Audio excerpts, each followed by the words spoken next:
Most people wouldn't give a second look to the homeless encampment on Broadway Place, where Big Mama lived with her neighbors in a collection of ragged tents. After all these years, I don't know what running water feels like. You know, it sounds wonderful to know that I am going to get a home. I can do this. I don't have to go back to that tent. I would be just overjoyed. You're living in 100 square feet. Give us a tour. This is my kitchen. And then this is the bed. This is my closet. And that's it. This Big Mama. This is where I live. It's a familiar sight. Men and women living on the sidewalk, exposed to crime, traffic, and disease. I have been homeless for a good couple of years now, but I don't have to look homeless. I wasn't brought up like that. I was brought up to stay clean, neat, nice, just like my tent is. Nails done, feet done, hair done, all that. But remember, we're homeless though. But I do not want nobody to think that we're just dirty. Oh, you don't need to touch him. Baby, we clean, we take showers. We take baths like y'all do. I mean, what? Talk. Say something. We understand. When I look at all these lives that we've talked to along here and around the corner, the common element is the fact that these families that you come from, at one point or another, broke. We are homeless of our choice and what our families have done to us. They put us here. You know, they rejected us. It's just a big letdown. Life on Broadway Place was about to change. Homeless agencies downtown had identified this encampment for a grand experiment, cut through the red tape, and in less than 4 months, relocate these residents into 2 new apartments at El Segundo Boulevard and the 110 freeway. Most efforts take up to a year. Either way, for those on the street, living through sweeps by the city's sanitation department, car crashes, and street fights, it is an eternity.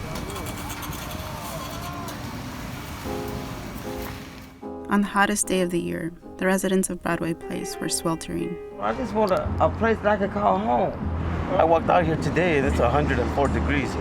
That's not right for people to be out here, you know, on the street. So I don't know how I walked over here without a bottle of water. So I went back and I brought bottles, man. Something so simple can go a long way.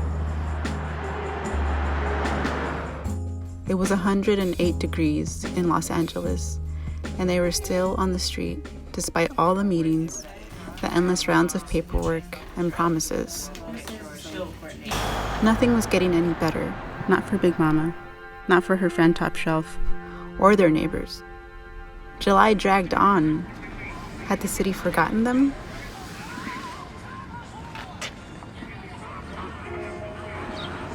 They say God don't help you, damn lie. You better stop fucking up.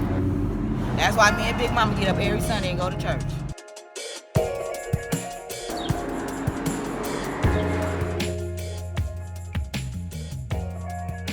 God, why is this happening to me? Do something. That's right. Don't you care? Thank you. Out of the depths, I cry to you, Lord. Lord, hear my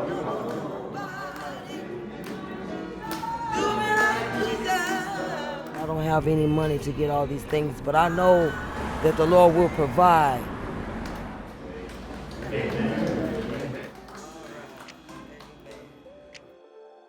Then one day, early August, a few of Big Mama's neighbors were told that the apartments were ready. We finally get to move folks in our Encampment to Home project, where they will move into their brand new, fully furnished units. Hey, I'm moving on up.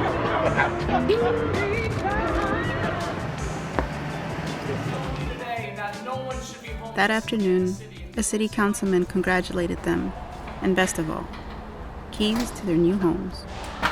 This is nice. But Big Mama and Top Shelf were left behind, left to wonder if their luck would turn. All that, burden on you. You have to shake it off, keep it off. We have good days, we have our moments, we have our times, our sorrows and all of that. It's to kill that sadness. It kills the pain that's buried, that hurt, that burden that's way down. I done been up, down, and I done been all around. I'm tired. Now it's time for me to get on where I belong. I'm gonna have me a new way of looking, a new attitude, a new way of wearing my hair, and a new walk, baby. I ain't playing.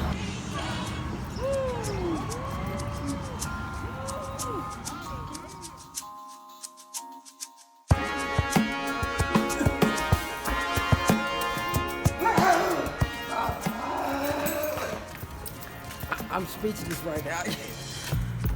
I can't say that. The summer had come to an end.